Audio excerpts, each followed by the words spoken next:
అభివృద్ధి నిరోధకులు BRS party నాయకులు ముఖ్యమంత్రి పర్యటనను ఏమాత్రం ఓర్చుకోలేకని అసహనాన్ని చేతగానితనాన్ని వ్యక్తపరుస్తున్న బీఆర్ఎస్ నాయకులు హన్మకొండ జిల్లా కాంగ్రెస్ పార్టీ కార్యాలయంలో నేడు ఏర్పాటు చేసిన పత్రికా విలేకరుల సమావేశం నిర్వహించడం జరిగింది.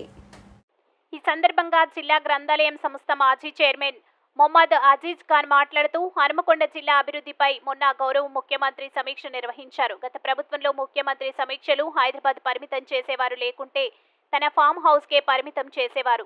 కానీ ముఖ్యమంత్రి రేవంత్ రెడ్డి ప్రజల వద్దకే పోవాలే, అక్కడే సమస్యలు అక్కడే ఉండి తెలుసుకోవాలనే ఉద్దేశంతో అధికారులతో హన్మకొండకు రావడం జరిగింది. రానున్న రోజుల్లో అభివృద్ధి ఏ విధంగా చేయాలనే అంశంపై సమీక్ష సమావేశం నిర్వహించడం జరిగింది. Greater Warangal municipal corporation floor leader తోట వెంకటేశ్వర్లు మాట్లాడుతూ నగరంలో అరగంట వర్షం కురిస్తే నగరంలోనే ఎక్కువగా వాణిజ్యం నడిచే హన్మకొండ చౌరస్తా రోడ్లు, అలంకార్ జంక్షన్, రాయాపూర్, నయీం నగర్ మొత్తం ఒక నీళ్ల కుంటలాగా మారిపోతున్నాయి. మాజీ ఎమ్మెల్యే కుట్రపూరిత స్వార్థ రాజకీయాలకు మున్సిపాలిటీని వాడుకొని దాన్ని ఈరోజు భ్రష్టు పట్టించింది మీరు కాదా? మాజీ కార్పొరేటర్లు బోడాదిన్నా మరియు తదితరులు మాట్లాడారు. ఈ సమావేశంలో కార్పొరేటర్ పోతుల శ్రీమాన్, ఏనుగుల మానస, రాంప్రసాద్, దేవరకొండ విజయలక్ష్మి, సురేందర్, మాజీ కార్పొరేటర్లు అబూబకర్, తాడిశెట్టి విద్యాసాగర్, నసీం జహాన్, వీరగంటి రవీందర్, ఏ నాగరాజు, స్వామి చరణ్, నాయకులు బిన్ని లక్ష్మణ్, మొహమ్మద్ నసీర్, ఎస్ కుమార్ యాదవ్ తదితరులు పాల్గొన్నారు.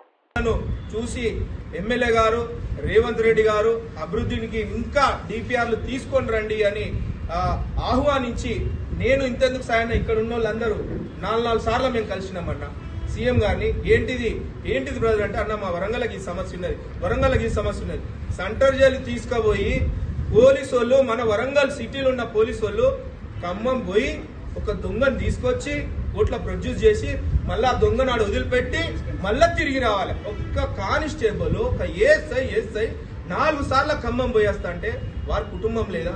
అది కూడా మేము గౌరవ బక్కర్ బైను, రవీందర్ అన్న, సాగర్ అన్న, మేమందరం కూడా ప్రశ్నించాం. అన్న ఈ ఇష్యూ మీరు మాట్లాడాలంటే ఎక్కడా లేదు. నయీం నగర్ లేట్ ఎందుకు అయిందన్న?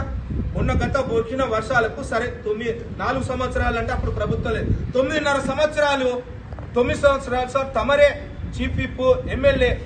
వర్షాలు ఇప్పటికిప్పుడు పడ్డా కూడా నిన్నటి మొన్నటి పడ్డాయి. ఎంత వరదలు వచ్చినాయి. తమరు ఉండే ప్రాంతంలో కూడా అలంకార్ కాడ నిండిపోయిన, మనిద్దరమే నిక్కర్లు వేసుకొని తిరిగిన మనం అది గుర్తుకు చేసుకోవాలి. మనిద్దరమే టీ షర్టు నిక్కర్లు వేసుకొని తిరిగిండు. అవునా కాదా? ఇప్పుడు మళ్ళీ 10 నిమిషాలు ఆడ వర్షాలు పడితే పోయి చూసేద్దాం. ఈ చరిత్ర మనది కాదా? నేను గతంలో టీఆర్ఎస్ లో ఉన్నా కూడా అందులో కూడా నేను కూడా స్వయంగా పాయింట్అవుట్ చేసి చెప్తున్నా. మేము కార్పొరేటర్లో ఉన్నా కూడా ప్రతిపక్షంలో కొట్లాడినాం. ఒక దళితుడు ఎదగకుండా చేసిండు, ఒక మైనార్టీ నాయకుడు ఎదగకుండా చేసిండు, ఒక బీసీ నాయకుడు ఎదగకుండా చేసిండు, ఒక ఎస్టీ నాయకుడు సెకండ్ క్యాడర్ లేకుండా ఒక పశ్చిమలనే జరిగింది.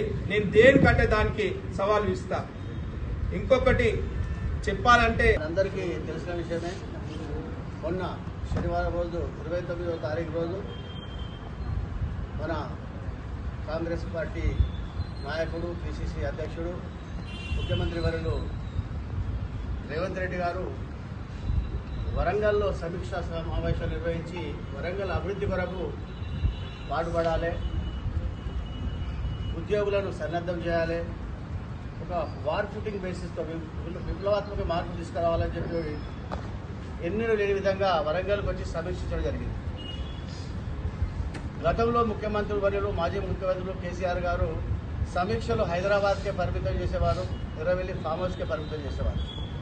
అలా కాకుండా ప్రజల వద్దకే పోవాలి, జిల్లాకి పోవాలి, అక్కడి అధికారులతో మాట్లాడాలి, అక్కడి సాధక బాధకాలు తెలుసుకోవాలి, అక్కడ సమీక్షించి డెవలప్మెంట్ విషయంలో వారికి సూచనలు ఇవ్వాలని చెప్పి ఒక బృహత్త కార్యక్రమం తీసుకొని వరంగల్కి రావడం జరిగింది.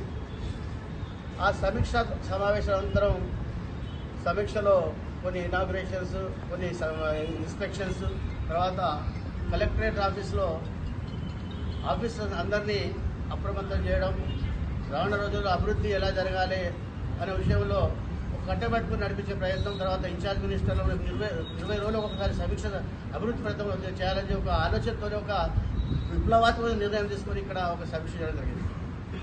అది తట్టుకోలేని అభివృద్ధి నిరోధకులు గత పాలకులు ఎప్పుడు అభివృద్ధి కాంక్షించకుండా, ఎప్పుడు స్వప్రయోజనాలకు ఆలోచన